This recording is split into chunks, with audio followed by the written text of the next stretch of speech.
예수님께서 부활하신 다음에 40일 동안 이 땅에 계셨습니다. 그리고 하늘로 올라가셨는데요. 예수님께서 하늘로 올라가시자 예수를 믿는 제자들이 기도하기 위해서 한자리에 모입니다. 오늘 우리가 읽은 본문 말씀에 의하면 예수님은 감람산에서 승천하셨습니다. 감람산은 예루살렘과 굉장히 가까운 곳에 위치하고 있죠. 성지순례 가면 감람산에 그 예수 승천 교회라고 하는 작은 기념교회가 있습니다. 예수 승천 교회, 그곳에서 예수님이 승천하셨을 수도 있고 아니면 정확히 거기가 아니더라도 다른 곳에서 하셨을 수도 있습니다. 그 근처 어디선가 하셨겠죠. 제자들은 기도하기 위해서 다락방으로 올라갔습니다. 예수님께서 하늘로 올라가신 다음에 기도하기 위해서 다락방에 모였는데요. 우리가 생각하는 그런 다락방은 아닙니다. 우리나라에서는 다락방이라고 하면 어릴 때 놀던 그런 조그만 좀 외진 곳에 있는 그런 곳을 생각할 수 있지만, 유대인들이 말하는 오늘 성경에 번역된 다락방은 2층에 있는 넓은 홀 같은 그런 곳을 우리 성경에서는 다락방이라고 번역을 했죠. 사도행전 1장에 나오는 그 방을 가리켜서 우리는 보통 마가의 다락방 이렇게 보통 부르는데, 사실 다락방의 주인은 마가는 아니고요, 마가의 어머니인 마리아입니다. 그래서 좀 더 사실 정확하게 그 이름을 말하면 마가의 다락방보다는 마리아의 다락방이 좀 더 정확한 이름이 될 것입니다. 근데 예수님의 제자들이 마리아의 다락방에 모여서 무엇을 했던 것일까요? 자, 사도행전 1장 14절 한번 보겠습니다. 우리 같이 한번 읽습니다. 여자들과 예수의 어머니 마리아와 예수의 아우들과 더불어 마음을 같이하여 오로지 기도에 힘쓰더라. 아멘. 예수님의 제자들, 예수님을 따르던 여자들, 남자들도 있었고요. 그리고 예수님의 가족들도 함께 모여서 정말 마음을 다해서 기도에 열심을 냅니다.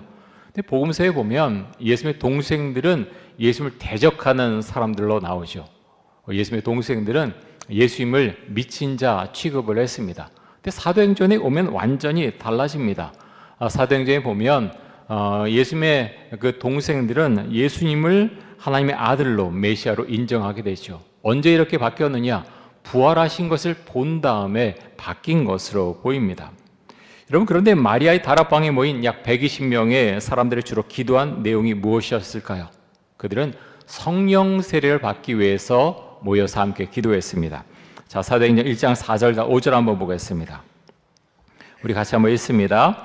사도와 함께 모이사 그들에게 분부하여 이르시되 예루살렘을 떠나지 말고 내게서 들은 바 아버지께서 약속하신 것을 기다리라. 요한은 물로 세례를 베풀었으나 너희는 몇 날이 못되어 성령으로 세례를 받으리라 하셨느니라. 아멘. 아버지께서, 하나님께서 약속하신 것이 무엇입니까? 성령으로 세례를 베풀 것이다. 그것을 약속을 하셨죠. 그래서 예수를 믿는 120명의 사람들이 함께 모여서 기도하기 시작을 했습니다. 성령 세례 어떻게 받습니까? 지난 주일에 세 가지를 말씀을 드렸는데요. 꼭 이것만 있는 것은 아니지만 핵심적인 것을 말씀을 드렸습니다. 성령 세례를 받으려면 먼저 회개 기도가 반드시 있어야 되겠죠. 회개 기도가 있어야 되겠고, 두 번째는 간절함이 있어야 됩니다. 간절하게 기도해야 되겠죠. 세 번째는 순종이 있어야 됩니다. 말씀에 대한 순종이 있어야죠. 그래서 세 가지를 꼭 기억하시면 좋겠습니다. 회개 기도와 그리고 간절함과 순종. 회개 기도와 간절함과 순종이 있을 때 성령 세례 받을 수 있다라는 것입니다. 근데 여러분, 성령 세례 받은 거 어떻게 알 수 있나요? 본문에 의하면 성령 세례 받으면 복음을 전하는 증거자가 된다, 이렇게 말씀합니다. 여러분, 그렇죠? 성령 세례 임하면 복음을 전하고 싶어 하고요, 예수님의 증거자가 됩니다. 또 성령 세례를 받으면요, 마음속에 주님께서 들어오십니다. 그래서 그 주님과 함께, 성령님과 함께 이 세상을 살아가게 되겠죠. 자, 사도행전 1장 8절 한번 보겠습니다. 우리 같이 한번 읽습니다. 오직 성령이 너에게 임하시면 너희가 권능을 받고 예루살렘과 온 유대와 사마리아와 땅 끝까지 이르러 내 증인이 되리라 하시니라. 아멘. 자, 여기서 말하는 성령은 성령 세례를 말합니다. 성령 세례 받으면 예수님이 증인이 된다고 말씀하고 있죠. 여러분, 우리는 삼위일체 하나님을 믿습니다. 이것이 왜 중요한가 하면 우리는 성부 하나님, 성자, 하나님, 예수님이죠. 그리고 성령 하나님을 믿습니다. 삼위일체 하나님. 유대교는 그렇지 않죠. 왜 그렇습니까? 유대교는요, 예수를 믿지 않아요. 예수님은 어떤 교사 중에 한 사람 정도로 그렇게 취급하는 것이 유대교의 입장입니다. 그래서 당연히 그들에게는 성자 하나님이 없고요, 성령 하나님도 없습니다. 그래서 우리와 사실은 좀 완전히 다르죠. 기독교는 삼위일체 하나님을 믿습니다. 이게 조금 이제 어려울 수 있지만 성경을 읽으면 삼위일체 하나님이 맞다라는 것을 분명히 알 수가 있죠. 근데 성령 하나님에 대해서 예수님께서 이렇게 말씀을 하셨습니다. 요한복음 14장 16절과 17절 한번 보겠습니다. 우리 같이 한번 읽습니다. 내가 아버지께 구하겠으니 그가 또 다른 보혜사를 너희에게 주사 영원토록 너희와 함께 있게 하리니 그는 진리의 영이라. 세상은 능히 그를 받지 못하나니 이는 그를 보지도 못하고 알지도 못함이라. 그러나 너희는 그를 아나니 그는 너희와 함께 거하시며 또 너희 속에 계시겠음이라. 아멘. 그래서 말은 다른 보혜사는 성령님을 말합니다. 성령 하나님을 말하죠. 보혜사라는 단어의 뜻은 돕는 자, 위로자, 중재자. 돕는 자, 위로자, 중재자, 그런 뜻을 갖고 있습니다. 예수를 믿는 사람은 성령님을 안다라고 예수님께서 말씀하셨고요. 또 예수를 믿는 사람은 그 마음속에 성령님께서 임재하신다, 이렇게 말씀을 하셨습니다. 여러분, 성령을 받는다라는 것은 무엇일까요? 제가 이제 어느 사모님의 글을 좀 읽는데 그분은 처음에 하나님에 대해서 잘 모르시는 분이었어요. 근데 다른 분과 함께 갈급한 마음이 있어서 기도원에 올라갔는데 성령을 먼저 받게 됩니다. 저 사람들이 방언하는데 하나님 저거 뭐 하는 거예요? 저도 저거 하게 해주세요 라고 기도했는데 방언을 바로 받습니다. 근데 성경에 대해 잘 모르는 분이었어요. 근데 그렇게 성령 시험을 먼저 하고 나서 그 마음에 뜨거움과 은혜가 있어서 내려와서 기도원에 내려와서 성경을 읽기 시작합니다. 여러분, 그래서 좀 다릅니다. 그렇게 성령 시험을 먼저 하는 경우도 있고요, 또 성경을 읽고 기도하는 가운데서 성령을 체험하는 경우도 있죠. 사람마다 좀 다릅니다. 중요한 건 우리가 예수를 믿으면 성령을 받아야 된다고 하는 것이고요. 제가 이미 말씀드린 대로 성령을 받으려면 회개 기도는 반드시 있어야 됩니다. 기도원에서 그렇게 성령을 받은 이 사모님도 회개 기도는 반드시 했다라는 것입니다. 그렇게 할 수 있도록 해주세요. 내 죄가 깨달아지도록 해주시고 죄에 대해 회개할 수 있도록 해주시는 것이죠. 근데 여러분, 성령을 받으면 마음이 뜨거워지죠. 마음이 뜨거워진다고 하는 건 감정적으로만 뜨거워진다라는 것이 아니고요. 성령을 받으면 내 마음에 은혜와 뜨거움이 임해서 그 전에 내가 말하던 것, 행동하던 것, 그것이 함부로 할 수 없도록 그렇게 바꿔주신다라는 것입니다. 성령 세례를 받으면 생각도 달라지고요, 성품이나 말, 행동 변화하게 됩니다. 근데 여러분, 성령 세례 받으면 그 다음날 모든 것이 갑자기 다 바뀝니까? 생각은 하지만 갑자기 그렇게 거칠게 말하고 막 말하던 사람이 갑자기 바뀌나요? 그런 경우는 거의 없습니다. 사도 바울도 사실은 예수를 만난 다음에 그 성품이 가다듬어지죠. 저도 마찬가지입니다. 이제 목회자가 되고 많이 생각하지만 저도 모르게 속에 있는 게 막 올라오고 막 이런 것들이 많았던 것을 생각을 하게 됩니다. 그래서 조금 성하게 되는, 우리 기독교에서 성화라 그러죠. 생각이 변하고 성품도 변해가는 그런 제 자신의 모습을 보게 됩니다. 여러분도 비슷하지 않나요? 성령을 체험하고 내가 말씀 안에 있으면 하나님께서 너 왜 이렇게 했느냐 라는 것을 우리에게 말씀해 주신다라는 것입니다. 여러분, 교회는 기도하는 성령 공동체입니다.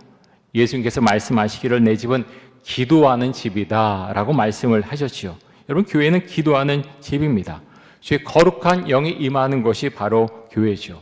그래서 성경에서 말하는 교회는요, 건물이 아닙니다. 예수를 믿는 사람들의 모임을 가리켜서 교회라고 부르고 있죠.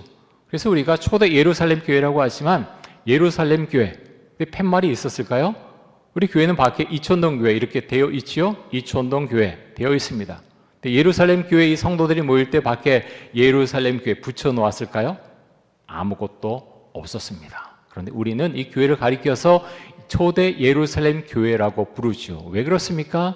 예수를 믿는 사람들이 모여서 함께 예배드렸고 기도했기 때문에 또 말씀을 배웠기 때문에 우리는 초대 예루살렘 교회라고 부릅니다.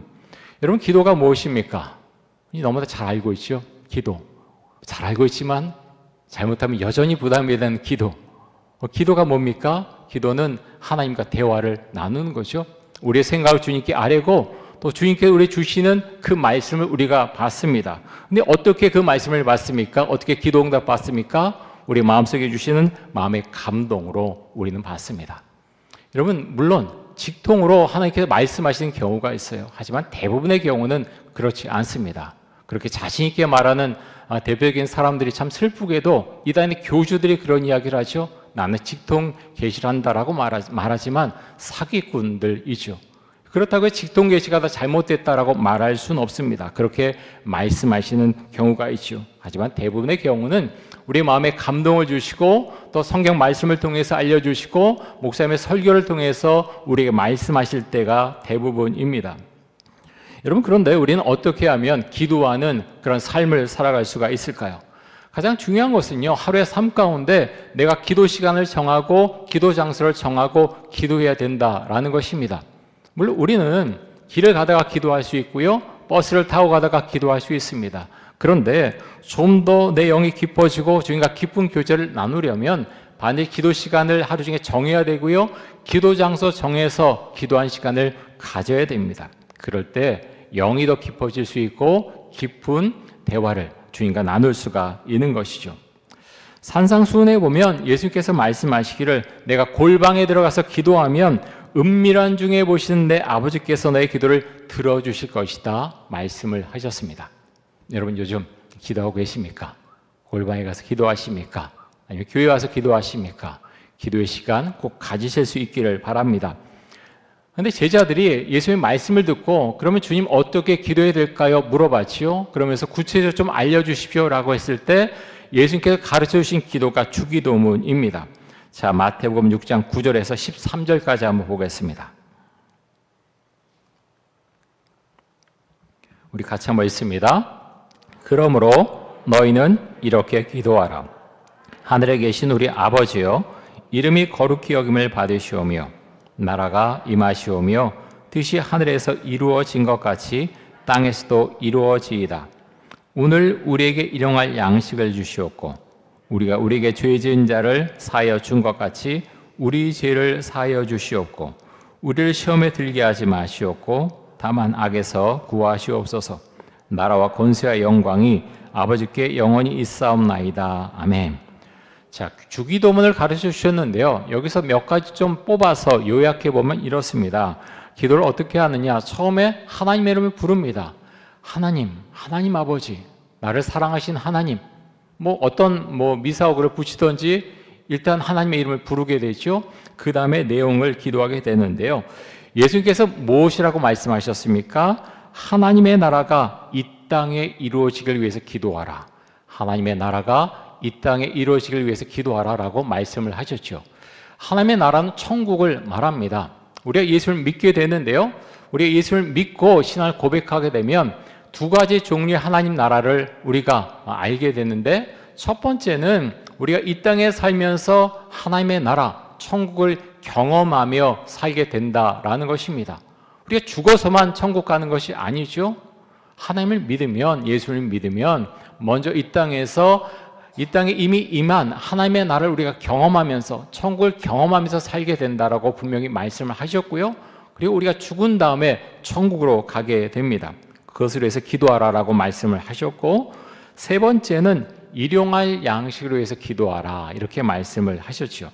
자, 네 번째는 내가 하나님께 용서받은 것처럼 다른 사람을 용서하라라고 말씀을 하셨습니다. 올해 우리 교회 표어가 용서죠.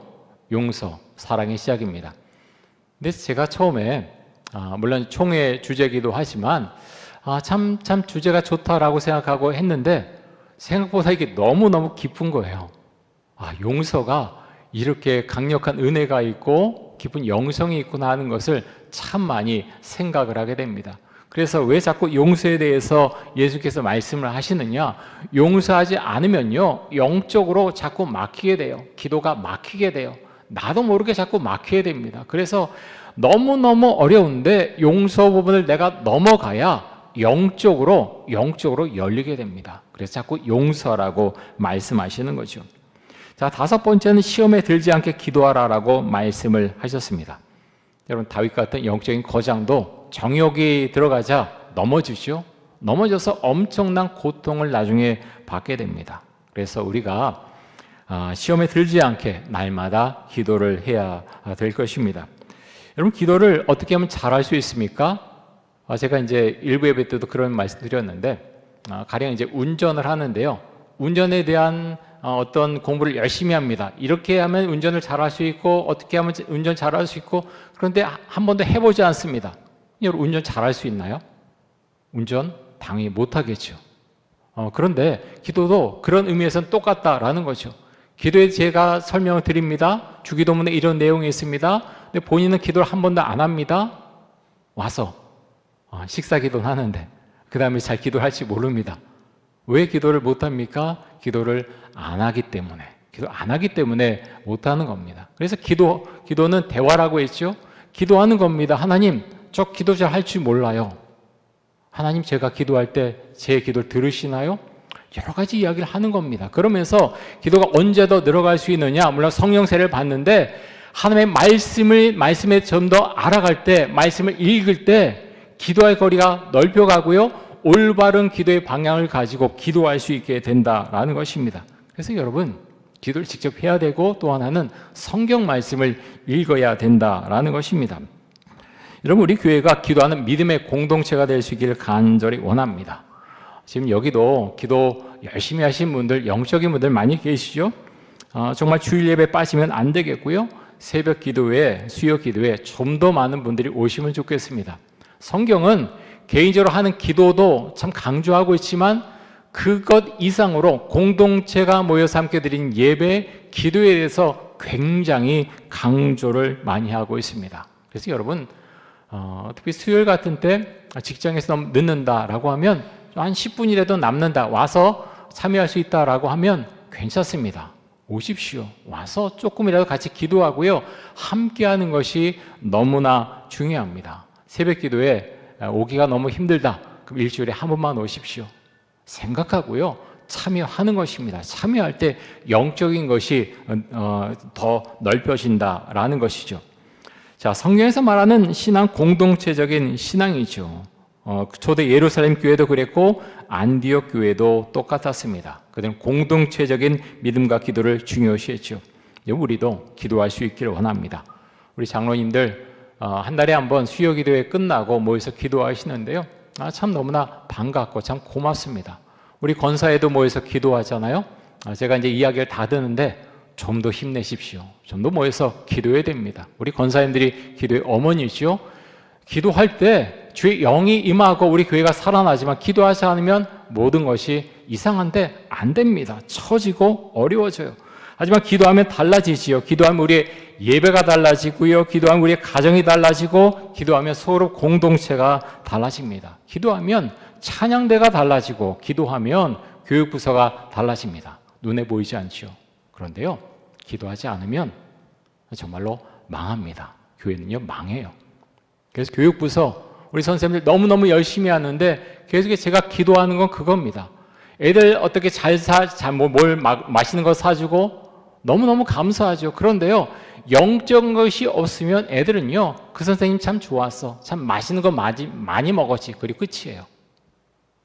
영적인 것, 하나님의 은혜를 체험한 것, 그것이 흘러나간다라는 것입니다. 그래서 어릴 때부터 아이들이 모르는 것 같지만요, 아이들이 정말 귀신같이 합니다. 우리 선생님이 정말 기도하는 사람이야, 예수님을 정말로 사랑해 하는 것을 느낀다라는 것입니다. 그래서 우리 선생님들이 정말 영적인 사람이 되어야 되고요, 영적인 것이 흘러나가야 됩니다. 우리 찬양대가 찬양 부를 때 그냥 어떤 악보대로 그냥 부르는 것 같지요. 그런데요, 교회 찬양대는 합창단하고 다르죠. 영적인 것이 흘러나간다라는 것입니다. 기도하는 찬양대가 그런 영적인 것, 그런 찬양을 부를 수 있다라는 것입니다. 여러분, 그래서 우리 함께 기도할 수 있기를 원합니다. 자, 오늘 말씀에 보면 사도행전 1장 본문의 뒷부분에 보면 사도를 선출하는 그런 장면이 나오는데요. 가룟 유다가 돈을 받고 은 30을 받고 예수님을 대제사장들과 장로들에게 팔아 넘겼습니다. 그 이후 가룟 유다는 마음에 심한 찔림을 받아서 어떻게 합니까? 자살하게 되죠. 그래서 사도가 12명이었는데 11명으로 줄게 됩니다. 그래서 기도하던 믿음의 공동체 120명이 모여서 기도했는데 기도하는 중에 한 명의 사도를 더 선출을 하게 됩니다. 사도의 조건에 대해서 성경 이렇게 말씀하고 있습니다. 자, 사도행전 1장 21절과 22절 한번 보겠습니다. 우리 같이 읽습니다.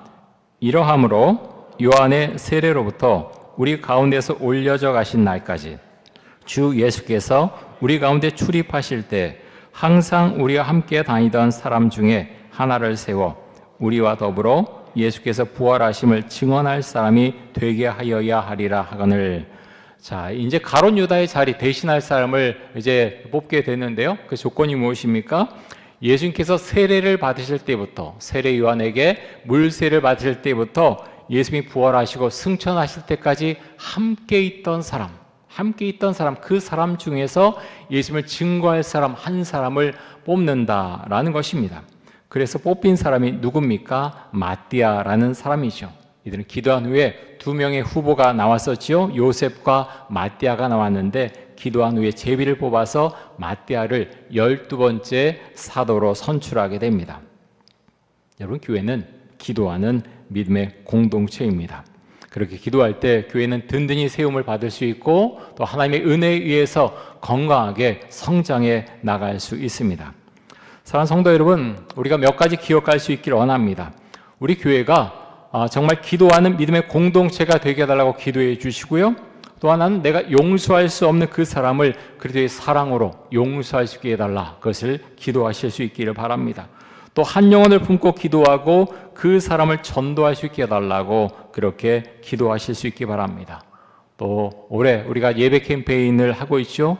주일 예배 드리기 전에 10분 전에 예배당에 와서 기도를 하게 해달라라는 기도. 여러분, 별거 아닌 것 같지만요, 그게 엄청난 차이를 가져옵니다. 우리가 믿음의 공동체가 되고 영적인 공동체가 됐을 때 교회는 아주 힘있게 은혜 가운데 건강하게 성장할 수 있을 것입니다.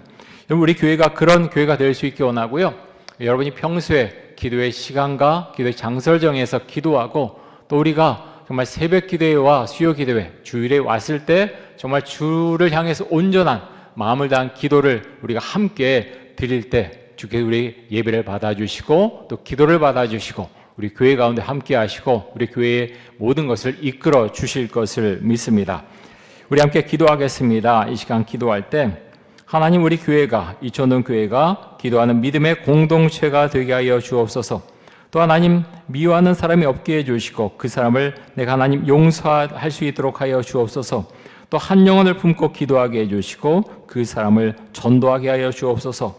또 주일 예배 시간 10분 전에 와서 예배당에서 기도로 예배를 준비하게 하여 주옵소서. 우리 함께 통성으로 기도하겠습니다. 하나님, 감사합니다. 예수님께서 하늘로 올라가신 이후에 예수님의 제자들은 함께 모여서 기도했습니다. 그는 성령세를 받기 위해서 기도했고 하나님, 그래서 성령세를 받을 수 있었습니다. 그는 간절함으로 기도했고 하나님, 주님께 하나님 모든 것을 맡기며 또 순종함으로 나아갔습니다. 하나님 아버지, 우리도 그럴 수 있기를 원합니다. 우리 전원교회가 기도하는 믿음의 공동체가 될 수 있기를 간절히 원합니다.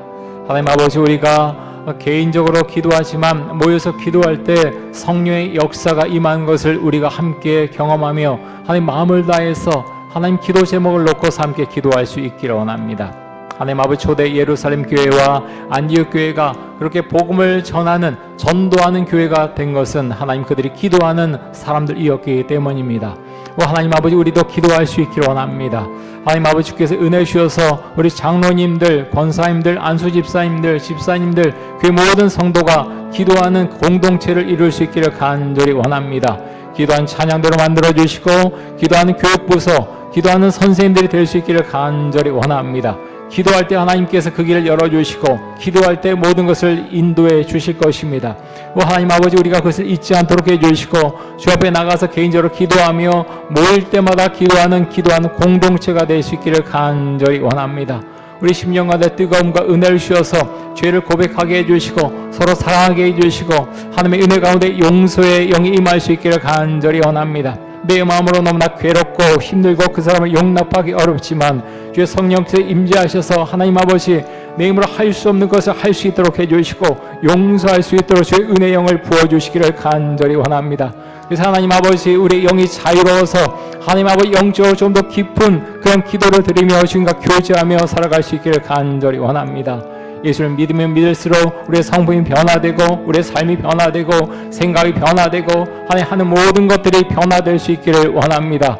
하나님 아버지여 감사합니다. 우리 마음 가운데 하나 되는 마음을 주시고 사랑의 힘을 더해 주시고 아버지, 우리 교회가 성령 안에서 성령으로 거듭난 그런 공동체, 또 전도하고 또 성교하는 공동체로 거듭날 수 있도록 지금 역사해 주시고 은혜를 더하여 주옵소서. 한 영혼을 품고서 기도하도록 해주시고 한 그런 모든 것이 주의 성령의 역사 가운데서 이루어질 수 있도록 주님 함께하여 주옵소서.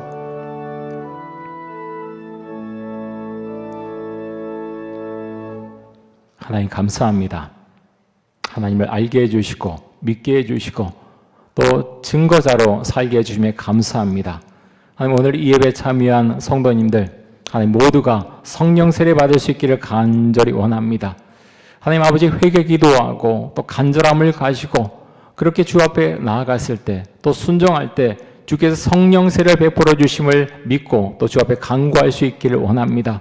주님 감사합니다. 하나님의 은혜 가운데 복음을 전하는 증거자로 우리가 살아갈 수 있도록 해주시고 우리 교회가 기도하는 믿음의 공동체로 그렇게 든든하게 세움을 입을 수 있도록 주님 역사하여 주옵소서. 예수 그리스도의 이름으로 기도드립니다. 아멘.